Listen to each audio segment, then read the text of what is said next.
O que é a Eireli e o que levou à sua criação? A Eireli quer dizer Empresa Individual de Responsabilidade Limitada. Então, o que levou à sua criação? O que acontece é que, antes da criação aí da Eireli, as sociedades limitadas, em alguns casos, elas eram constituídas utilizando uma pessoa que emprestava o nome. Por que emprestava o nome? Porque a pessoa lá ficava com 1% do capital social e o outro sócio, que era o efetivo, com 99% das cotas sociais. Então ele era o que? Um empresta-nome. Ele emprestava o seu nome para ajudar a constituição da sociedade limitada, que no mínimo precisa ter 2 sócios. Então, as pessoas, para acabarem com esse tipo de problema, e olha só, não foi no Brasil, porque, como eu disse para vocês lá no primeiro vídeo, esta Eireli, ela foi importada ali da Europa, na verdade, ela foi criada em Luxemburgo como um mecanismo de proteção patrimonial em 1925, tá? Brasil 2011.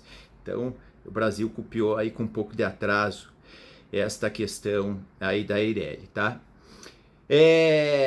Então, justamente, ela foi criada aqui para desaparecer com esta figura aí desse laranja, né, que vinha a emprestar o seu nome para a sociedade. Mas o que acontece? Sob o ponto de vista prático, inclusive quando eu faço a apresentação ontem mesmo, recebi aí uma consulta de um colega que estava com uma dúvida, justamente por quê? Porque numa empresa, numa causa que consultaram ele, a pessoa tinha 1% da sociedade, houve uma desconsideração da personalidade jurídica e estão lá agora querendo responsabilizá-la. Veja só, por causa que ela tinha 1% das cotas sociais. Olha o problema que ela vai ter aí. Ela vai ter que se defender, poderá, eventualmente, dependendo da decisão, ali vir a ser condenada. Como eu disse, eu recebi a consulta simplesmente com esse fato, não conheço em detalhes como foi pedida a desconsideração da personalidade jurídica, se vão responsabilizar ela solidariamente ou não, não sei. O que eu estou dizendo é o problema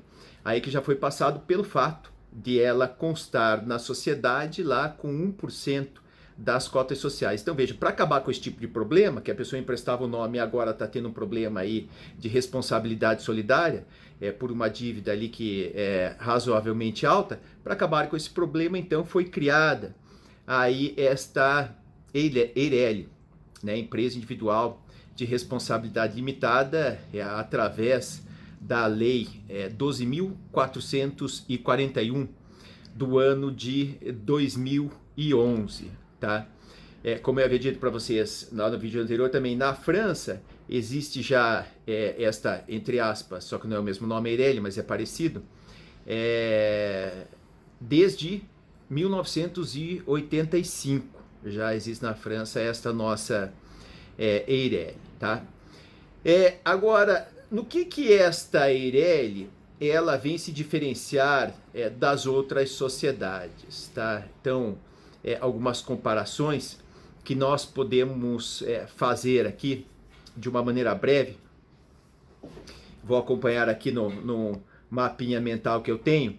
Então, com relação ao empresário individual, o empresário individual, a responsabilidade dele, ela é ilimitada. Esse é o problema. Responsabilidade, não existe um capital mínimo para a pessoa se tornar um empresário individual, porque antes dessa Eireli, a pessoa ou era uma limitada, com um número baixo de sócios, ou então ele exercia a atividade dele individualmente. Esse daí era o empresário individual. Só que acontece, no empresário individual, os bens da pessoa física se confundem com aquele da empresa. Então existe uma mistura desses bens, então a responsabilidade dele é ilimitada. No caso da Eireli, não. A Eireli, ela passa, porque ela tem personalidade jurídica. Então veja, quem diz isso é o Aubry e Roux, 2 juristas franceses. Cada pessoa é titular de um patrimônio. Daí outro dia eu vi uma pessoa dizendo, não, agora houve uma evolução da tese pelo patrimônio de afetação, pode ter a pessoa, mas é cópia francesa. A pessoa não está inventando nada no Brasil, ela tem que falar, ela está copiando o direito francês.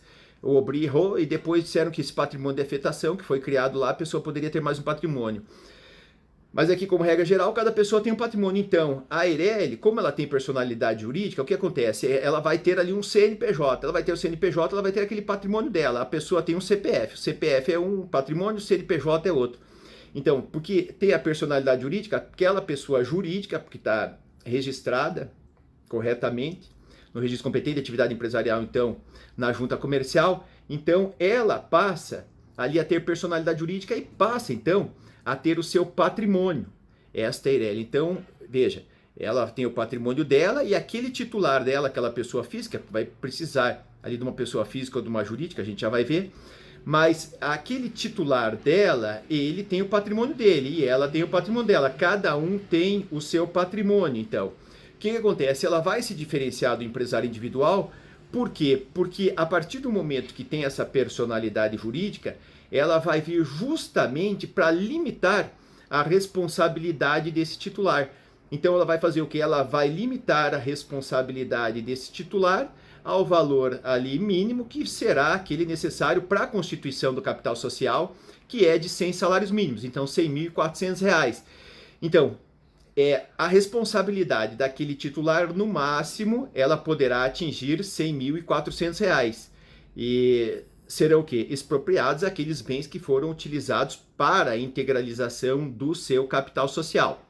Tá? Então, por isso que ela se distingue do empresário individual, que no empresário individual tem responsabilidade limitada, e no caso da Eireli, o seu titular passa a ter a sua responsabilidade limitada, aquele valor que ele integralizou, ou mesmo que ele deixou de integralizar, junto ao capital social. Então, a responsabilidade é limitada, enquanto na empresário individual a responsabilidade é ilimitada. Só que aqui na Eireli vou precisar de 100 salários mínimos no mínimo para constituir esta Eireli, enquanto que no empresário individual não tem essa exigência do capital mínimo, assim como não tem exigência do capital mínimo na constituição de uma sociedade limitada, mas na sociedade limitada você vai precisar no mínimo de 2 sócios, né? E já na sociedade unipessoal vai acontecer o quê? Você não precisa mais desses 100 salários mínimos. Então, qual que é a tendência?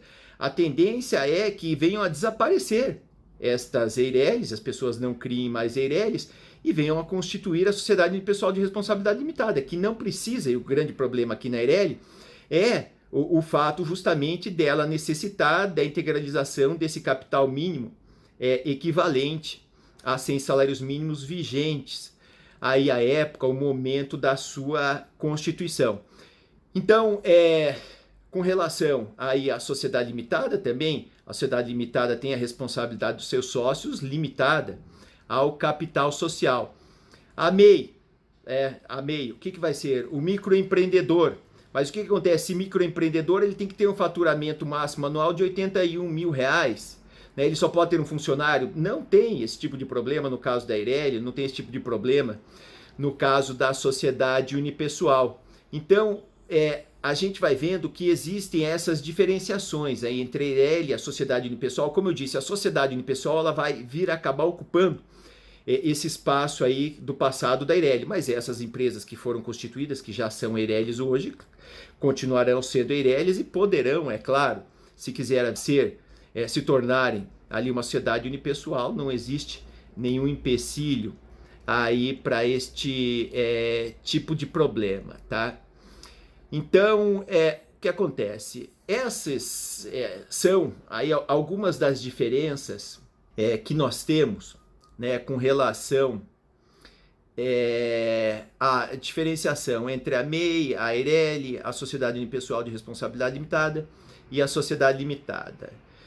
E para qualquer um, exceto para a MEI, nos outros tipos societários que eu mencionei aqui, né, na Sociedade Limitada, você não existe limite de faturamento. Na sociedade unipessoal também, na Eireli também não existe limite de faturamento, tá? E elas poderão adotar o regime tributário ali que for mais adequado para as atividades dela, tá bem? São meus comentários breves que eu fiz aqui e te aguardo no próximo vídeo, tá bem?